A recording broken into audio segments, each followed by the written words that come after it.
جس کے بارے میں حضرت موسیٰ علیہ نبی اللہ خدا سے درخواست کرتے ہیں. پالنے والا جب کوہ طور سے کتاب تورات لے کے آئے تو اس زمانے میں حضرت موسیٰ نے کچھ خصوصیات پڑھ لیا اس امت کے بارے میں. کہا سب سے آخر میں ایک ایسی امت ہوں گی جو سب سے آخر میں پیدا ہوگی لیکن جنت میں سب سے پہلے چلی جائے گی. تو کہا پالنے والا یہ امت میری امت میں سے قرار دے دے.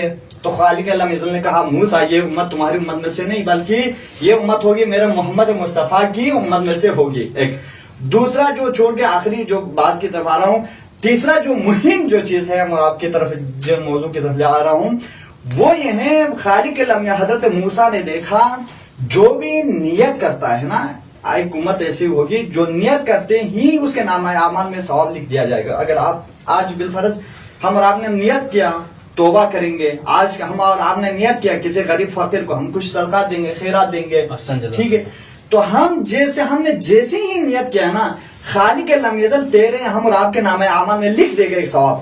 یعنی ہم اور آپ نے ابھی کام انجام نہیں دیا، ہم اور آپ ابھی توبہ ہم اور آپ نے توبہ نہیں کیا ہے، لیکن خالق الانبیاء نے اور آپ کے نامہ اعمال میں ایک ثواب لکھ دیا. تو موسیٰ نے درخواست کیا پالنے والا یہ امت میری امت میں سے قرار دے دے.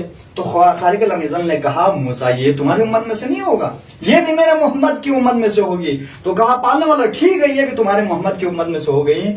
تو اور ایک میں نے امت کے بارے میں پڑھا ہے وہ میری امت قرار دیتے. کون سی امت؟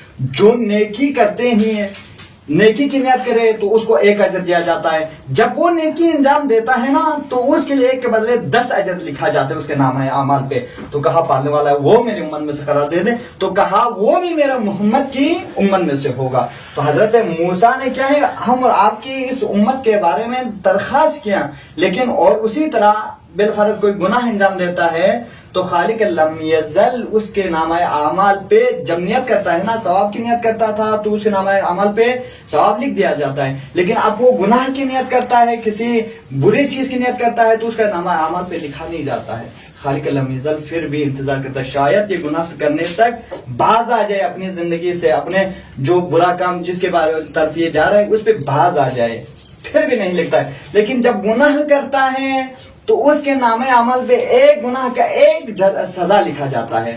تو موسیٰ نے کہا پالنے والا یہ میری امت میں سے قرار دے دے. کہا موسیٰ یہ بھی تمہاری امت میں سے نہیں، یہ بھی میرا محمد کی امت میں سے ہوگی. تو ہم اور آپ کے لیے بھی چاہے اس ماہ مبارک رمضان میں کیا ہے زیادہ سے زیادہ توبہ کریں تاکہ جس امت کے بارے میں کلیم اللہ جو خدا کے کیا ہے خدا کے ساتھ دائرہ کلام کرنے والا درخواست کر رہے ہیں اس امت کے بارے میں، تو ہم اور آپ اس پاک ماہ مبارک رمضان میں توبہ کر کے اپنے خالق لم یزل کے کیا ہے قرب حاصل کریں تاکہ ہم اور آپ کی زندگی بہتر ہو سکے. جی